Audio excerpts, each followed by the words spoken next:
Button mean it's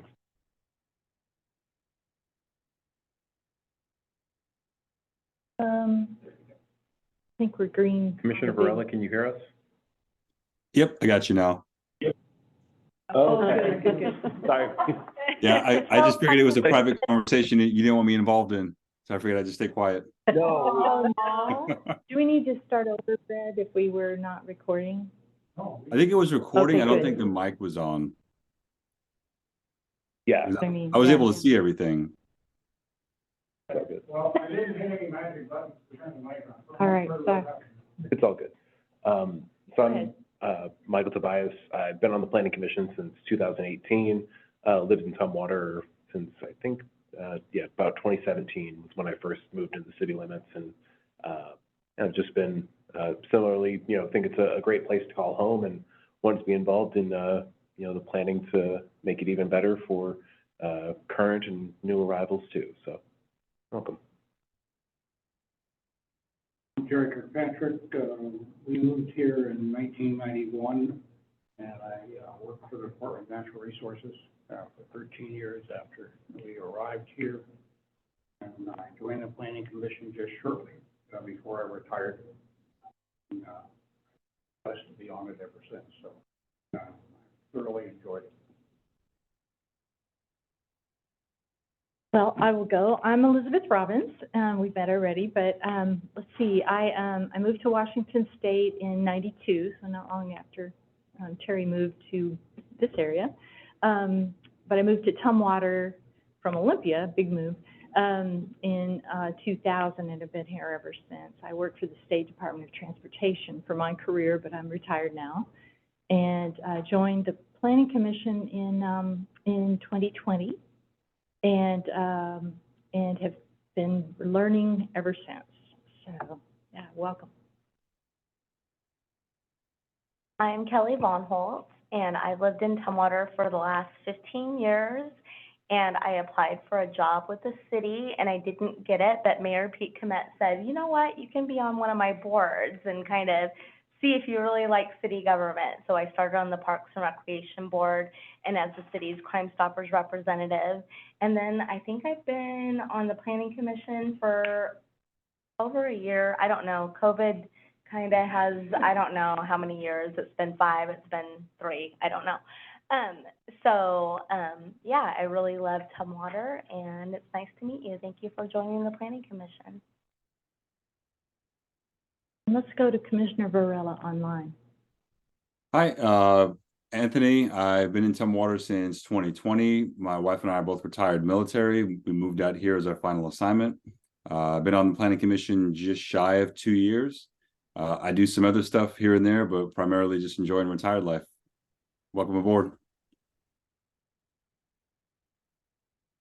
Deal. And we have some other important guests tonight here and online, so we'll get to them in just a little bit, but welcome again. Let's go to our election of officers. We need to elect from amongst ourselves a chair and a vice chair for the upcoming cycle.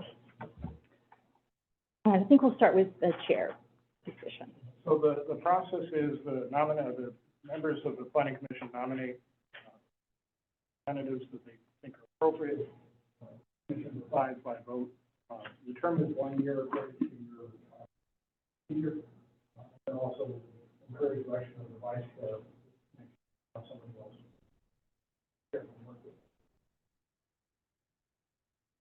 Commissioner Kirkpatrick. Well, assuming that she will agree, I would nominate Commissioner Robbins to be chair for the next year. Thank you. I will agree to that.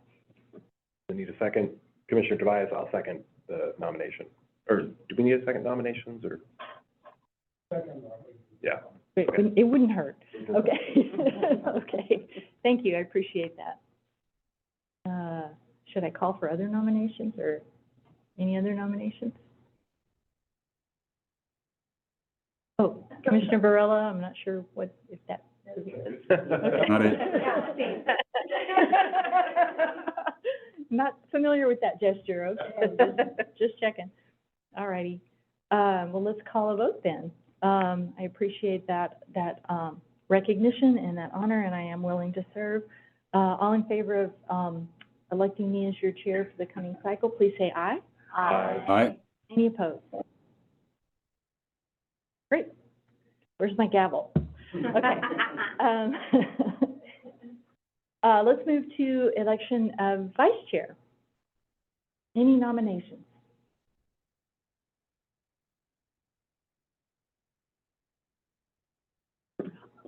Well, I will, if he's willing, I would be delighted to nominate Commissioner Varela to be our vice chair, if he's willing.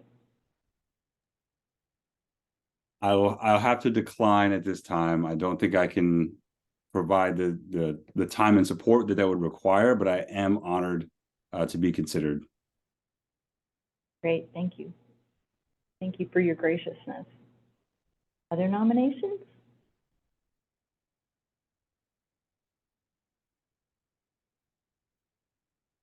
All right, Commissioner Kirkpatrick. I'll nominate Commissioner Tobias, if he's willing. Better than nominating somebody who's not here. Right. I'm not about that. That's right. Well done. That was Commissioner Kirkpatrick nominating Commissioner Tobias. Do we have a second? Very good. That was Commissioner Von Holtz seconding. Any other nominations?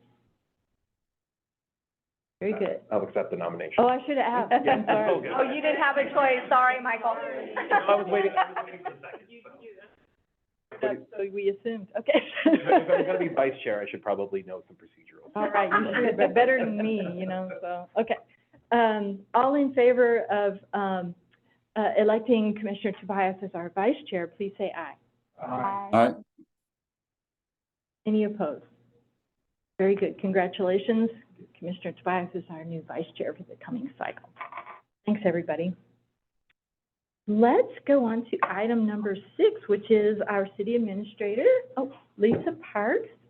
And welcome, and the floor is yours. Oh, thank you. So, thank you so much for giving me a little bit of your time tonight. It's been probably too long since for me to get here and meet you all. I have met more people in the last 4.5 months than I think I know in my entire life. I've been very busy trying to get up to speed.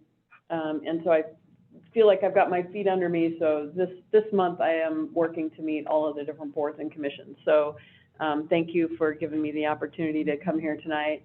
I just wanted to introduce myself a little bit, give you some background on me, and then ask if you have any questions. So I actually have my education and training and background is in land use and environmental planning.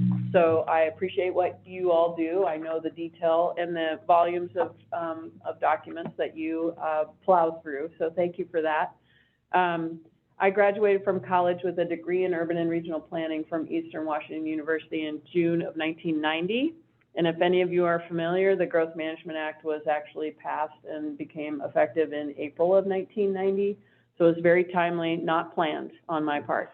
But I went to work for Douglas County as a planner, working on their growth management planning. So I did long-range planning like you all do. I worked on processing permit applications, shoreline permits, subdivisions, conditional use permits, that type of thing. I worked at Douglas County for about 7.5 years. I left there as a senior planner and went to work for the city of Leavenworth as their community development director. I did that for, the town with 2 festivals, one the first 6 months of the year, and the second is the second 6 months of the year. It was a lot of fun. I got to experience both the sort of the natural resource, rural planning issues, lots of critical areas, but then also got to get a taste of city planning and city issues. That's where I first got into city planning. From there, I actually started my own consulting business in land use and environmental planning. And so I continued to work primarily with cities and counties doing regular planning work of a community development department, lots of times for small cities that didn't have their own planner. So It might be an enforcement action, zoning violation one day and a shoreline permit another, and, you know, some major comprehensive planning effort the next day. So wide variety of work. As a consultant, I also got to experience working for public utility districts and port districts.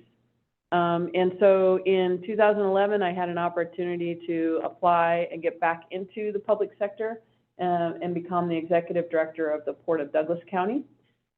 Small port district, primarily focused on economic development. So it was really a lot of fun to go from planning and writing regulations and implementing regulations to actually implementing projects. As a land use planner, we were able to do a lot of fun things. As a small, not well-resourced port district, you tend to learn how to be scrappy, and you tend to learn how to work with partners, and that I just really thoroughly enjoyed my time there. I had an opportunity to move to Olympia in the fall of 2019 to be here to join my partner who already lived here. He actually is a Tumwater grad, so I've got some ties to the Thunderbirds, the T-Birds, excuse me. And so I've been here since then. I first worked for a consulting firm that had an office up and down the coast. I would drive to Seattle 2 to 3 days a week until March of 2020. And then I got about 8 to 12 hours a week back of my life, not commuting to Seattle and working instead from home. Mull Foster Alonji was the environmental planning firm. They do a lot of engineering work. They do a lot of environmental engineering. They did a lot of brownfield redevelopment work, which is what I did while I was at the Port of Douglas County. So taking old, decrepit, underutilized properties and addressing environmental contamination and trying to get it back into productive use. So we have some of those around here too. So, so then I much prefer working directly for as an employee, the public sector. It's just different. You're more vested in outcomes. You get a wider variety. You aren't hired just to do one small piece. You're able to really dig in and bring your full self to one entity. And so I had an opportunity to go to work for the Port of Olympia in July of 2021. I was the director of their environmental and planning programs, as well as working with them on their capital investment planning strategies, and working through actually some joint projects with the City of Tumwater. I assisted somewhat on the habitat conservation plan from the Port District's perspective. And then I had a great opportunity to apply for and be selected for this position, and I was really happy to have this opportunity. I think working for cities is where you have the most impact on positive impact on people's lives in terms of the delivery of public service and infrastructure and helping create a great quality of life. And so I'm happy to be here. I hope to be here for the remainder of my career. Hopefully not too much longer, but long enough. And I must say, I just am absolutely thrilled to be a part of the Tumwater team. Everybody that I have met at the city, I've met just about all the employees, and the board members that support the work that the government does, really has a heart for this community, I think, and that's what makes the job really a lot of fun. So with that, I just would offer to answer any questions you might have at this time, or and absolutely would offer to have to you an open door policy. Happy to meet with any of you, have a phone call, anything like that. But are there any questions?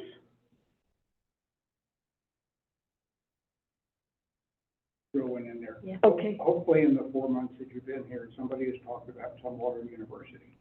I would encourage you to take that and keep it as a tradition. I have heard about that, and one of the things that is so challenging in today's day and age is really helping people to understand how best to participate in civic life. people don't understand what the city council is supposed to be doing, what the mayor does, what the planning commission does, what the street department does and doesn't do.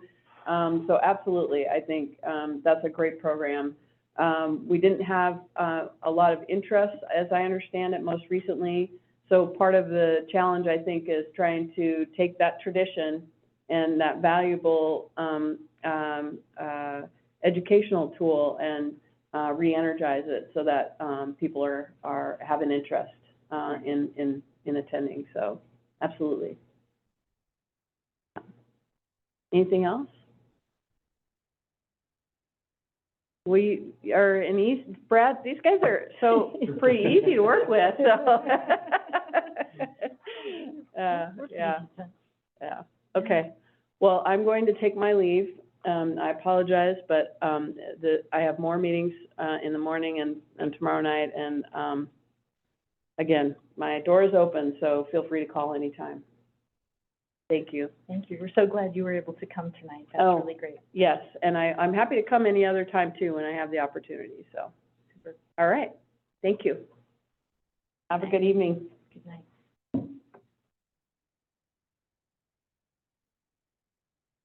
Brad, did we want to also talk any or ask Mike or Austin?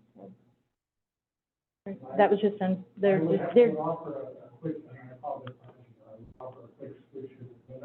Sure. Okay. He owes us, so. Okay. Is that the item number 12? Yes, item 12. Yeah, just switch. Okay. What we're, just to make sure everybody is clear, Brad is suggesting that we move up item 12, 2025 comprehensive plan periodic update, this section on economic development, and move that up to now. I'm assuming that's okay with everybody. I'm looking for nods. Okay. Please go ahead. I have a few slides. Is it okay if we throw them? Can we put a couple of other items? Oh, yeah. Okay. I appreciate your enthusiasm. We'll move it up. Okay, I think he's talking about moving it up right after public comment. Okay. Oh,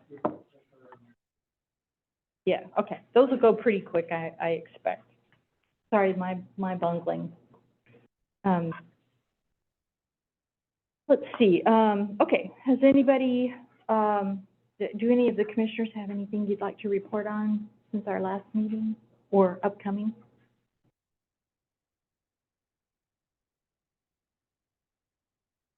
Not seeing Commissioner Rowe out there. And then managers report? Manager's report, I've got 3 quick items. Okay. At the next meeting, we're going to start discussions of the 2024 work program, which will be, half of that work program is the comprehensive plan update, but then there's a lot of other things that are part of that. So just want to make you aware that that will be the main topic. We are feeling pretty good because we have 64 responses so far from our public survey. So at your next meeting, I'll bring in a snapshot of what we've been hearing, so you can see the results. I just got a copy of that this afternoon. I haven't had a chance to do it. And lastly, we are still working our way through the Wildland Urban Interface Code with the State Building Code Council. We've got a meeting with the board on Friday. Hoping they take action on a particular proposal with that to amend what they're proposing to do. We'll find out what happens after Friday.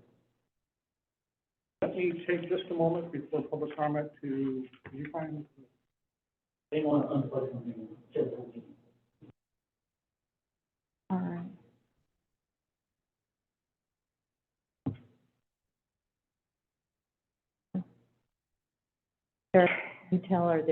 Is there someone from the public online? There's nobody here in the room. Looks like we have one attendee. Mike.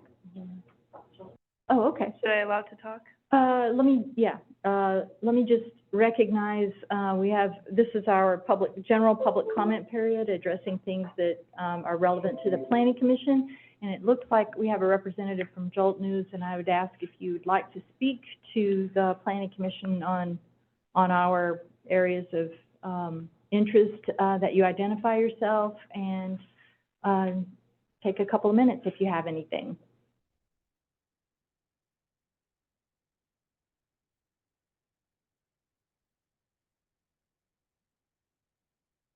All right, I'm not seeing them come on, so we can move on. But I appreciate the Jolt News covering us again. Thank you.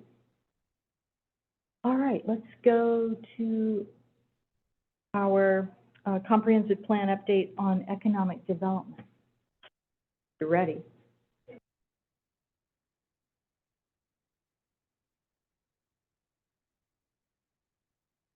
Yeah, the PC. Oh, thank you. I'll switch real quick. Thank you for the time tonight. It's good to see you all again.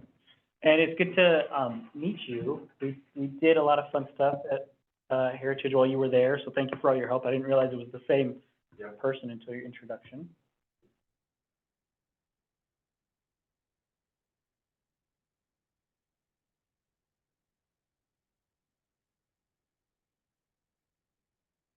I prepared just a few slides to walk through what's in the packet.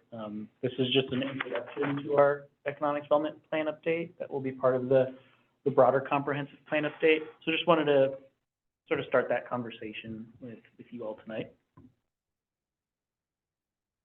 There's also a very oversimplified version of the process ahead, I will say.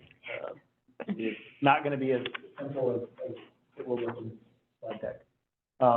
But really, as you all know, on a 10-year cycle, we're required to conduct a periodic update of our comprehensive plan. The economic development plan is an element in that plan, and so we'll be wrapping that into that. The current economic development plan has several goals. You'll see them in your packet.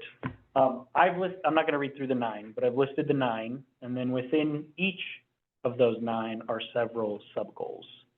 And I partly intentionally list the 9, and if you go through and look at all the sub-goals, I think for this update moving forward, we're not doing an overhaul, we're doing a refocus and a refresh. When I joined the city, I was impressed with the plan. I've been impressed with the plan. It was last updated in 2019, and times feel very different today. There's a lot of assumptions and a lot of data in this plan that I think we need to go back and fact check. The community's attitude towards economic development has evolved and shifted since 2019. So we need to continue to do that engagement with stakeholders, with the public, with the business sector, to make sure what we have in our plan is still relevant and still a priority.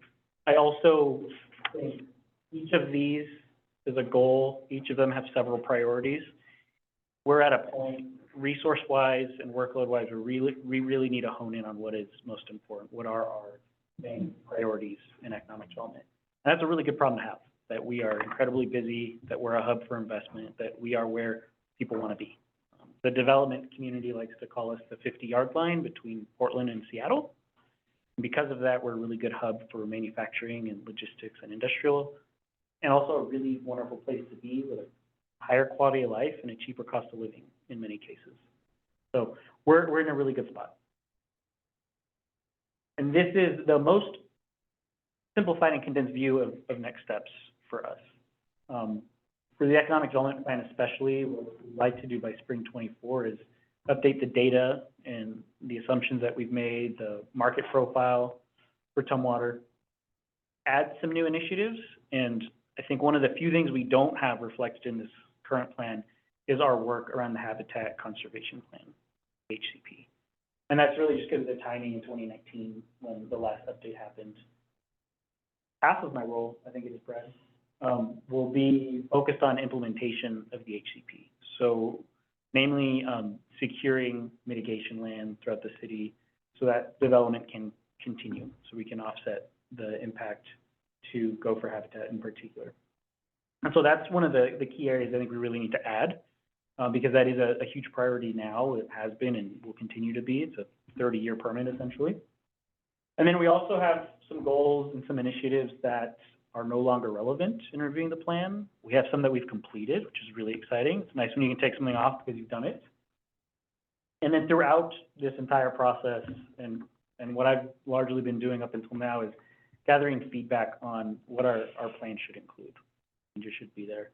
Vetting that with the people it will serve, essentially, and entrepreneurs and businesses. And we lean on a lot of our economic development partners to help us do that work. So the Thurston Economic Development Council, we have 2 chambers of commerce, the Tumwater and the Thurston, folks like Pack Mountain, for example. We have a lot of really good partners that support our work.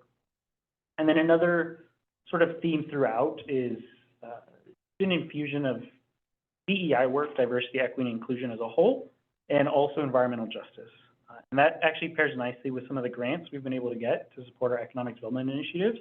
The federal government is also asking us to infuse that work in our grant initiatives. So the timing is right. Tumwater's also going through our own equity journey here within the organization.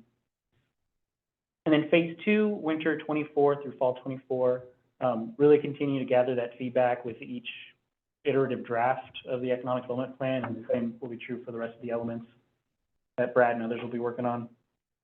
And that is when we'll start to present the more robust drafts and the more robust updates to Planning Commission, General Government Committee, and other stakeholders. We'll also be working with the Thurston EDC that I mentioned to host some business roundtables and focus groups throughout this.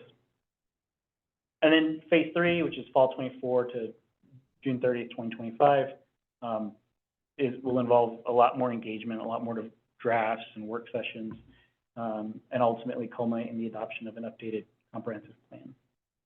That's really exciting to me. I started in California, and California doesn't believe in growth management, actually. I love my home in California, but so when I moved to Oregon, and particularly in Washington, seeing how it plays out in the public process and in policy work has been largely refreshing. Come from the urban, never-ending sprawls of Southern California, so very different. That is just brief, sort of through the process. I'm happy to answer any questions, talk about sort of where I think the plan is going. I'm hesitant to make any bold, projections or anything like that until we've been able to validate some of our assumptions, relook at our data and our market profile. But largely, I think I personally want a plan that's a little more consumable, that's a little more focused, that focuses on what is most important to our community today. Any questions, commissioners, staff? I'm curious, the destination master plan that's being provided by the Experience Live and Beyond. Have you heard of that? How focused are you on that? I'm lucky to be on the committee for that work. So I love that we're now taking a regional, for those that don't know, Experience Live and Beyond is leading a regional effort to create a 10-year destination master plan. What does our community want to look like as a destination? What do we want to attract? What amenities do we not have? What do we want to have? And laying that framework. So it's really exciting. I'm involved in that. Tourism is certainly a part of our economy and economic development. And I think we have a lot of potential in Tumwater. At the last steering committee meeting, all of the talk was about the craft district in Tumwater, which was great. You've been a huge part of that, so thank you. And so I think we're gonna, they're one of the groups that we'll be engaging with as drafts, and we'll incorporate their feedback. That 10-year plan is just the start. So exciting to see what our community comes up with through that process. Vice Chair Tobias. So on a similar note, actually, looking at goal number 5, developing the city's craft food and beverage sector, I'm kind of struck by how, excuse me, the market for drinks in particular has the ways that it shifts over the years. Probably like 10, 15 years ago, the big thing was microbreweries, were popping up all over. And now I think it's kind of, the market seems to have shifted more towards distilled spirits, hard seltzers, things like that. So obviously, I think the craft district is really well exemplified right now by, is it Heritage Distilling Company that's at the, but as far as, obviously that's a big draw right now, but, as we're going through this process, multi-year process, do we take into account what the market is going to look like, or shifting market attitudes, in particularly in the drink sector. I'm more worried about than, because food, I mean, if you have, say, food trucks or kitchens set up, it's easy enough to repurpose a kitchen from making one type of cuisine to another. But with something like a distillery, for example, you have, as we've seen with the old Tumwater Brewery, you have a lot of fixed costs, a lot of specific equipment that you need for something like that, that may not be as easy to shift or pivot as the market changes. Are you guys, what are you doing to keep an eye on that particular market? And what happens if the distillery market starts to get saturated the way the microbrewery market was, in the last decade or so? Yeah, you bring up a good point and a challenge. I think we're always monitoring and struggling, which is we are not the developers, we're not the investor, we're not even the consumer as an organization in many cases. We are trying to facilitate an environment where investment can occur, where new businesses can open, where businesses can grow. And so I think part of my response would be, we don't often try and make an impact down to the physical space or the types of equipment, right? We do look at sectors. I would think that many of the alcoholic beverage sectors are saturated at this point, and I'd like to speak to that if I can, since I was in the industry for 2.5 years. That's a great point, because born from the craft brewing industry was the craft distilling industry, because distilled spirits do not spoil. Beer spoils. The next iteration that I was looking at and trying to get off the ground is non-alcoholic. So non-alcoholic beers are a thing, non-alcoholic other products, but non-alcoholic hard products. So a whiskey that has no alcohol in it for somebody that appreciates it. That to me is the next step. So while you'll have the same setup and everything else, so you can utilize it in different ways. There's so many other possibilities, and what I like to think of it as is bringing people together and bringing people to enjoy themselves with their community. And that is involved in craft cocktail making, different pieces like that, and it can be mocktails as well, for example. So that would be my answer to that is, I'm wearing Heritage's sweatshirt right now, but the next iteration is non-alcoholic, and then what's the next, and what's the next, and I think that is a great thing for this region, because there are so many unique pieces here. And one of the big things, regardless of what spirit or what sort of alcohol it is, the region is what drives the products. That's where wine comes from, beer. We have hops around here that don't grow anywhere else. So there's a lot of opportunity to move that forward and just doing it the right way. That's my opinion. And I think thank you, and to add to that, one of the things we've learned is the way brewing occurred at Olympia Brewery was ancient, right? Part of why it can't be reused, that whole structure, is because they had a very unique way of brewing.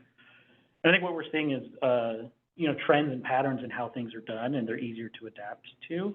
And all that being said, we will never be able to separate ourselves from our history, Olympia Brewery. And so I do think we're well situated to better weather sort of changes in consumer demand, or the types of small, value-added distilling, beverage manufacturing, things like that. Okay, yeah, that really answers the sort of the concern I was thinking of, because I didn't want to think of, we put all this effort into, building a district built around a distillery, and then suddenly the distillery market falls through, and we've got this big empty structure that we can't really, that is hard to repurpose. But if you're saying it can still, like all those fixed assets can still be utilized in different ways, that I think alleviates some of the risk there, at the very least, so. And I appreciate you identifying goal 5, because when we look at our goals, and we look at goal 5 and then A, B, and C under that, the city and its partners have accomplished all of those things. And so not to say that we want to remove that entirely or stop supporting that goal, but, we can shift our focus to the other goals. So that it will always be a really exciting part of our identity, and I think we're lucky now to be in a role of continuing to support that momentum rather than starting that momentum and building that infrastructure from the ground up. I have a couple of questions. One, first of all, you mentioned about making whatever the resulting plan is more consumable, more accessible to folks. And I don't know if this is quite along the lines, but I know that I would really like to see, and in order to help us understand what our priorities are, what are some of those sectors, and what are the kind of the basic numbers around each of those sectors? Like how many jobs is in a sector, how much business revenue gets created, how much tax revenue to the city, maybe the region, come out of that sector? And, is there a trend over time that we've seen or can detect if we have enough history on those sectors in our area? It'd be good to see that kind of thing and, how they compare. It's not like, if there were a small, still emerging sector that we would want to abandon it for sure, but we would understand more about, what do we got here? What's available to us? And so those kinds of facts and figures, I think would be really helpful. Yeah, that will definitely be part of our workbook that we'll be updating. That is one of the things post-COVID, right? We're still kind of going through a pandemic. Yeah. One of the things since 2019 we're really interested in analyzing. And I think one of those areas too is the state workforce we have historically had in Tumwater, and we know many of those offices are consolidating, and so many of those folks may not be potential consumers in Tumwater during the day because they're no longer working here. And I just to add, because I think it's an exciting sector that's small and up and coming, one of the ones we're really focusing on are our creative and maker entrepreneurs. The EDC's leading an innovation accelerator pilot program. To think about how our region and the craft district is a huge part of it, can support that sector of the economy. Many of those folks are invisible in that they don't own a brick and mortar, may not encounter them, but they do a lot of good in this community. Yeah. Well, maybe that's a really good point, and kind of gets to maybe my next question, which is thinking about, of the that kind of maker, even manufacturer elements of the economy here in our area. There are people who supply those things, and so I'm going to talk about the supply side and what's available locally to support. You mentioned hops, Commissioner Stapp, and do we have some urban agriculture or community agriculture that that help support that kind of thing, or at least feed some part of the supply that goes into those manufacturing or making streams? Might be other things too, I just don't know. But what are those kinds of elements? And then what's on the back end? What's going out? What kind of market do those feed? Whether locally or broadly, or really broadly if they're not brick and mortar kind of things.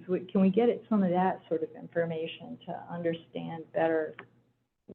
What are we trying to foster? Yeah, definitely, and I think it helps that our regional economic development entity and the EDC is regional. They're countywide, and so they intentionally look at data that crosses city limits, right? And the economy doesn't work based on where Tumwater's line ends and Olympia starts. And so, the data they look at and that they share with us is always taking that more holistic approach. And also, when you talk to a Tumwater manufacturer, it's not an accident that the folks on either side of them are related to the business that they do. And Amcor is a really great example of that, right? Here in Montman, they're right next to Pepsi. They have a truck that is specifically just to deliver things from Amcor to Pepsi and back and forth repeatedly, right? And they also have smaller suppliers that aren't always in Tumwater, but in Thurston County, that also support each other. And I think that's one of the things when we're thinking about tending to the garden, I think you'll hear economists say a lot, is if we bring something in, how does that impact those who are already here in a good way? And if something is removed, how does that ripple through that ecosystem? I think that's really important, because your remark about, creating that environment, creating that garden, I think that's that critical role for the city. And so, finding out about what we need to do to tend that garden is, I guess, a good, that was a lovely metaphor, so thank you for that. Thank you for the question. I appreciate it. Other remarks?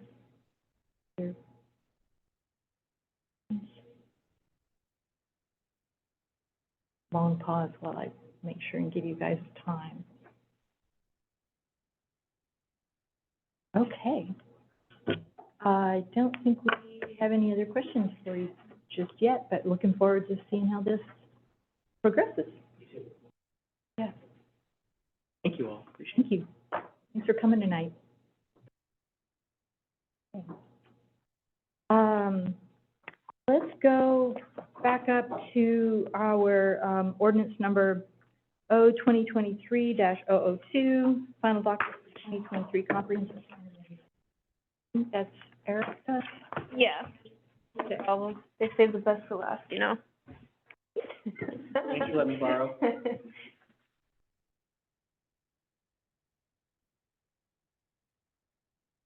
Thank you, everyone. All right.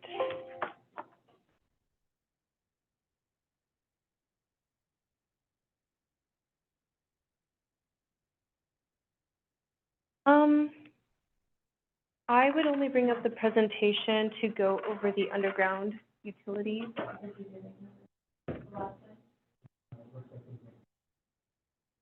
Oh, the comp plan. Okay. So did you want to do the housekeeping ones first? No, we can stick to the order. Okay.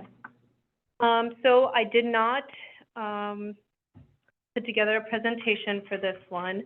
We were more, just gonna talk about the ordinance itself. The first amendment, to the comprehensive plan,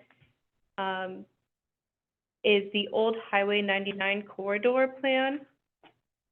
The old Highway 99 corridor plan the old Highway 99 is a major transportation corridor that connects Tumwater, with communities to the south. Commercial and residential use levels have crept upwards in recent years, extending peak commute hours and lengthening vehicle wait times. In 2016, the city updated the transportation element in the comprehensive plan. This process determined that 2 lanes are required in either direction on Old Highway 99 from 79th Avenue to 88th Avenue. Furthermore, they have proposed to replace the traffic lights with roundabouts. The city had asked the citizens for feedback on the plan, and 5 main improvements people wanted to see along the corridor included bicycle lanes and paths, sidewalks, reduced traffic congestion, and intersection safety and street lighting. So that's a little bit of a background to kind of go over because it has been a while since we talked about it. It was first introduced by City Council and put on the work plan back in January of this year. The Planning Commission recommended further review of the proposal on January 24th of 2023. On February 8th, 2023, the General Government Committee reviewed the preliminary docket and forwarded to the full City Council for review.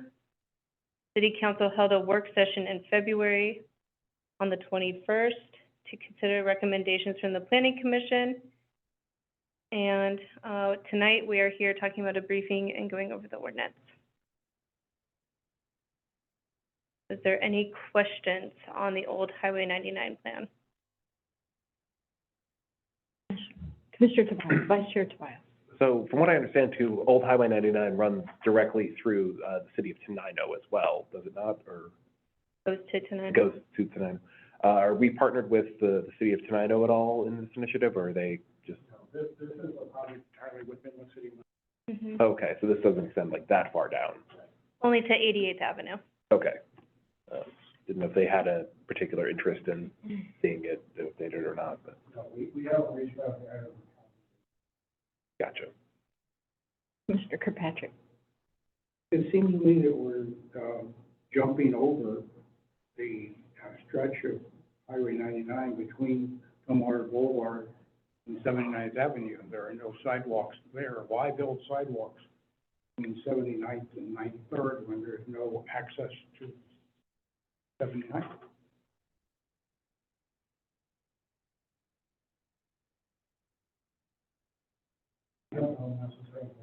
Yeah, I guess the question really goes to the transportation plan. Yeah. I mean, why did they choose an island to build sidewalks in? If it was, what we could do is we could ask our transportation and energy council on the 28th. Don't know necessarily the reason why we have the Capitol Boulevard plan that moves on the Boulevard North. We have the gap. I'm not sure. I think that would be an appropriate question. I agree. I think that's a good question. If we could bring that information in, that'd be great. As a second item there, on, bicycle lanes, you know, the primary, bicycle event, of Western Washington, is, Seattle, Portland, bike ride. And that goes down the, west side of I-5.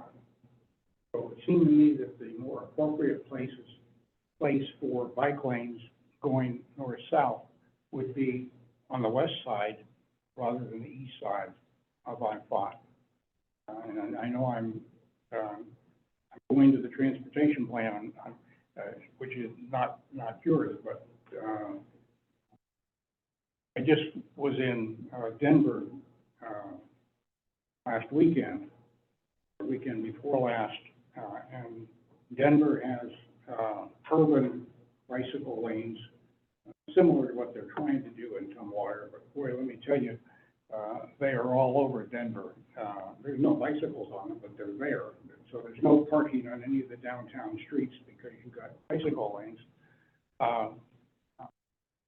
I wonder if this is something that, it was a neat idea 10 years ago, but I'm not sure urban bicycle traffic lanes are the way to go. What we're doing up along Capitol Boulevard is we're going off to the side of Capitol Boulevard and we're putting bike lanes in, where it's more pleasant to ride a bicycle than when you've got a sidewalk on one side of you and 35-mile-an-hour traffic on the other side of you.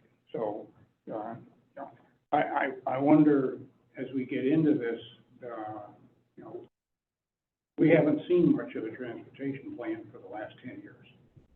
It's sort of moving under the table.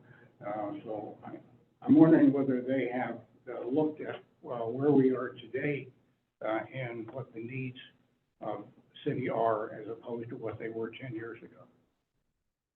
So I can offer some quick updates on that. Number one, still waiting to go back from the state on a grant of the phone that works on the transportation. But I've asked Mary Heather to look for things to put together a scope of work.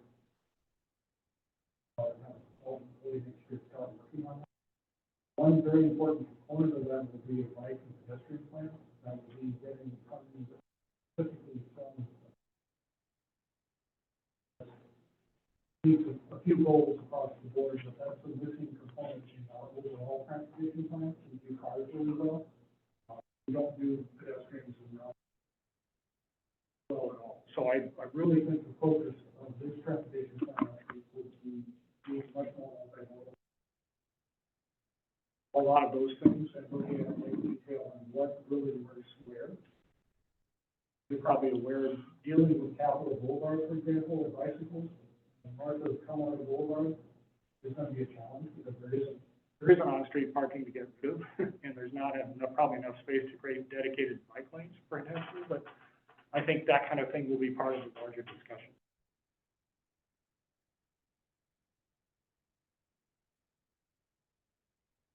Here, Tobias. So I was just looking at the map too, the section from 79th to 88th Avenue, that's directly next to the Olympia Airport. Is there anything we have to do with the Port of Olympia to coordinate this sort of effort? And if so, what's going to be involved in that? Yeah, there's a lot of goals, because I think when we try to put a traffic circle in that area, will be needed for that. So I do know that we've had ongoing conversations with their properties. Yes. Yeah.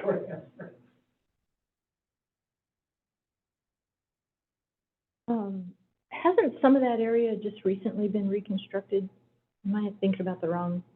They did, actually, just the northern portion. Okay. Is that meant to, is that recent investment in that stuff, meant to satisfy growth and demand over the coming 20 years or so? In part for growth over 20 years, but also dealing with what we have now. Coming in from the south and wanting to see. Uh-huh, So I know with capacity is being eaten up already. okay. I think the larger vision with this plan, is to try to address the growth period, but also really account for everything that's coming forward.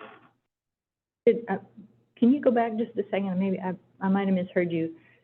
Are you saying that that we've already outstripped what we just built? The demand has already outstripped what we just, In my non-professional opinion, yes.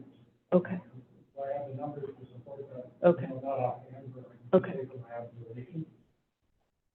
I would say we're sort of meeting the existing demand okay. right now. But There's a lot of probably, excess capacity. okay, so there's probably gonna be demand crying out for more investment there? Is that a fair projection? The other thing that Okay. we, there are some proposals potentially on the county level to expand our UGA to the south on 99.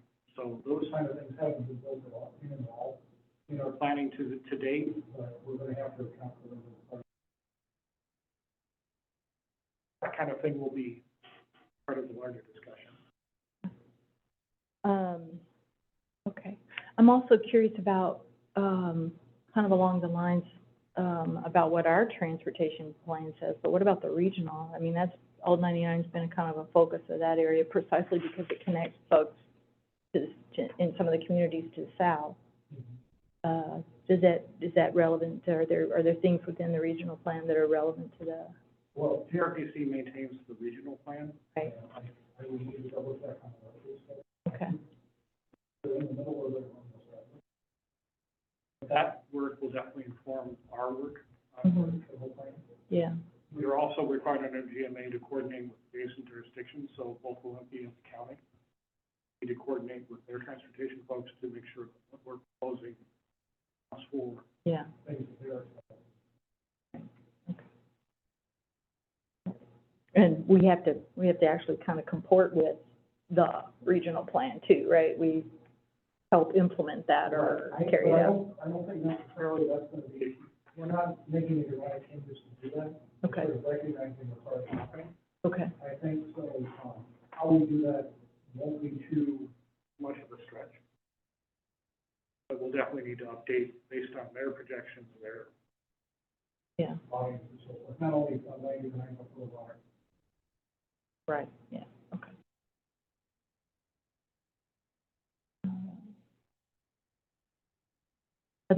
Other questions, comments? As a quick question for the commissioners, because this is an initial briefing on the final docket, in the staff report, we've prepared a summary of each of the amendments, how they meet the specific criteria that are outlined in the code, and also how they both of these particular amendments work together, and so forth. So if there aren't any specific things like we mentioned already about the transportation plan or the Highway 99 plan that you'd like additional information on, let us know, and we can reach out and get that information included, or have those people come to the meeting.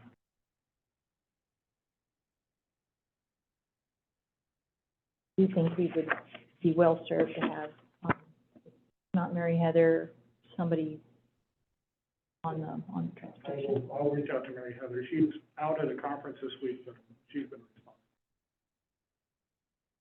responding. Yeah.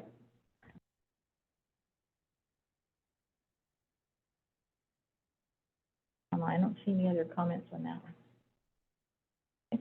Okay. All right, ready to move on? Yep. Let's go to, There's a second amendment that is part of that ordinance. oh, sorry. Yep. Sorry, I'm skipping ahead. Go ahead. So the second amendment would be the 2024 to 2029 six-year capital facilities plan update. The purpose of the update is to address the Growth Management Act requirements to update the city's six-year capital facilities plan with new data and analysis, and confirm the implementation actions every 2 years. The update reflects changes that have occurred in the city since the capital facilities plan's last update as part of the 2021 comprehensive plan amendments. The capital facilities plan is an element of the comprehensive plan, and the CFP contains a list of capital projects with estimated costs and proposed methods of financing. If you guys remember, over the summer, we did have both transportation and water resources come and talk about the capital facilities plan update with the projects. So that was put, City Council placed the proposed amendments on the long-range planning work program January 17th. The Planning Commission recommended further review of the proposal January 24th as part of the preliminary docket. February 8th, the General Government Committee reviewed the preliminary docket and forwarded it to the full City Council for review. City Council held a work session on February 21st. City Council approved the final docket in February, and Public Works Committee discussed the update for financial plans for the general government and transportation on July 6th, and the financial plans for the sanitary sewer, storm drain, and water funds on July 20th, 2023. And the Planning Commission met for a briefing on the update to the 6 years capital facilities plan on July 11th for the general government transportation funds, and a briefing on August 8th to address the financial plans for sanitary sewer, storm drain, and water funds.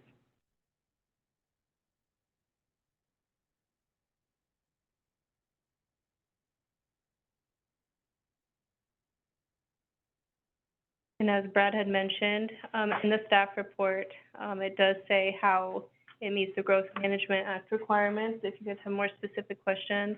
Are there any other questions or comments in regards to this amendment?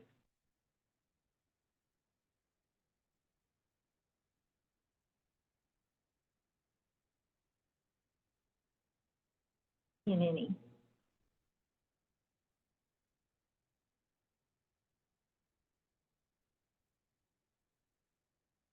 Right. Then, good job on that. Thank you.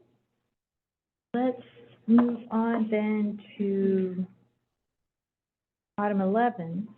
Final docket for ordinance number 2023 012, our annual housekeeping amendment. All right, so this one I'm way more familiar with. We have met and talked about this one a few times. This is the annual development code updates. So over the last 2 years, staff has recommended updates and changes to our development code. We had put together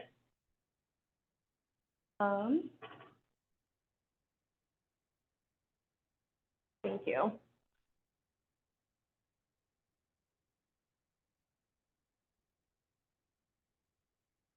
So yeah, we have put together the ordinance for your guys' review, and then at our last session, I had asked that you review the language, and I know there were some good comments provided last time. Since we last met, there was an update to the utility, the underground utility requirements. But the town center mixed-use subdistrict first floor uses, manufactured home parks, open space requirements, and the building heights over 65 feet for specific industrial uses has all primarily stayed the same. There's been no amendments to that.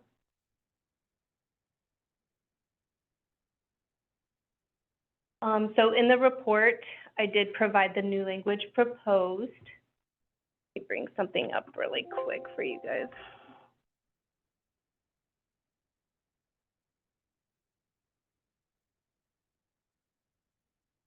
So there were minor changes proposed by the Transportation and Engineering Department on October 9th, 2023. Additions and revisions to chapters 3 and 4 of the Development Guide were done and were effective immediately. Transportation and Engineering asked that TMC, Tumwater Municipal Code 1712-200, reflect the Development Guide and further clarify underground installation and relocation of utilities. So there are minor changes. It gives more specifics.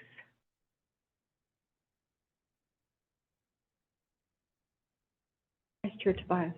Question on the language. So it, section 2B mentions frontage improvement requirements for existing utilities over 200 linear feet, and then later resource zone districts or 100 linear feet.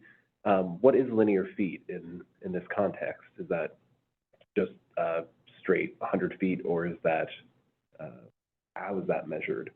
It's along the frontage itself, so a straight line or as the frontage may curve or whatever. But so whatever the distance is for up to 200 feet, you wouldn't need to do a utility update, but if you exceed 200 feet. And are you talking, so when you say linear feet though, are you talking about like the length, or are you talking about the length from the structure to the frontage? No, this would be along the actual right of way itself. This is along the right. So you would have the frontage, the front yard line, that would be distance permission there along the street. Gotcha. Not to the structure. Once you get onto the private property, that's a private system. Gotcha. So linear feet is just perpendicular then to structures. Gotcha. Thank you.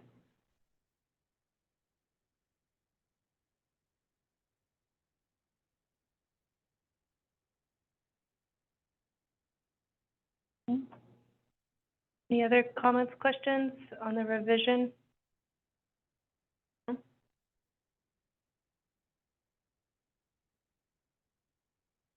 Oh, right.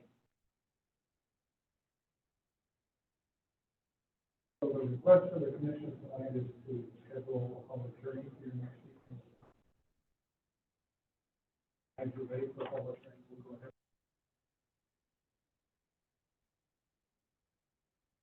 So we do need to take a formal action to schedule our hearing at our next meeting. All right then. How's the commission feeling? Do you have any motions to propose on that? Yeah. Are we ready for a hearing? Vice Chair Tobias. I move that the Planning Commission schedule a public hearing for ordinance number O2023-012, final docket for 2023 annual housekeeping amendments, for our next scheduled Planning Commission meeting on November 28th, 2023. Very good. Thank you. That was Commissioner Von Holtz. And I'm going to try to paraphrase. That was an excellent motion. It's been moved and seconded to schedule a hearing for ordinance number O2023-012, our final docket for our 2023 annual housekeeping amendment. All inclusive. Okay. Any further discussion about scheduling a hearing? I missed something, or just one of the amendments. Are we going to do this for each of the? I only talked about that specific amendment because that's the only one that's changed since we last met. Yes, but we're voting for the whole thing, not just one piece at a time. Do you have any questions on any other amendments? No, but it seemed to me that all we had done is address the First Amendment, and I wondered what the vote was dealing with. Would you like us to go through the other one? No. If we just could clarify. If I could clarify, I think, I didn't see any other comment on the rest of the proposed amendments. And so looking for, when I was looking for any other comments or motions, then we had a motion and a second to schedule the hearing on all four proposed. On all four. Certainly we can, before we actually take a vote on that, we can discuss any of the rest of them. Yep, yep, What we're voting on. yep.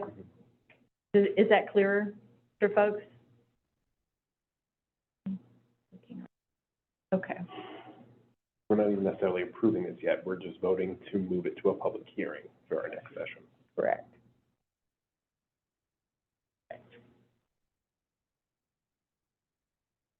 Make sure. I don't see Commissioner Varela, but I'm seeing head nods. Okay, I'm not seeing any other discussion on the motion, so I think we'll go to the vote. All in favor of scheduling a hearing at our next meeting on November 28th on ordinance number O-2023-012, the final docket for 2023 annual housekeeping amendments, the whole proposed set of 4, please say aye. Aye. Great. I don't think everybody voted aye. Any opposed? Great, okay. We are moving forward. The motion, schedule a hearing is approved. Okay. Let's go to, I guess that's the last one. Then our next meeting, going to item 13, will be a work session. Brad can probably fill me in better on this, work session on the final comprehensive plan amendments, what we just covered right before this one, then our hearing on the housekeeping amendments, discussion on our work program, and a work session on lands for public purposes development. And utilities. Okay, very good, thank you. Any other remarks? And hopefully we'll have maybe a little bit more info on the transportation element too at that. Okay, okay, very good. All right, any other discussion?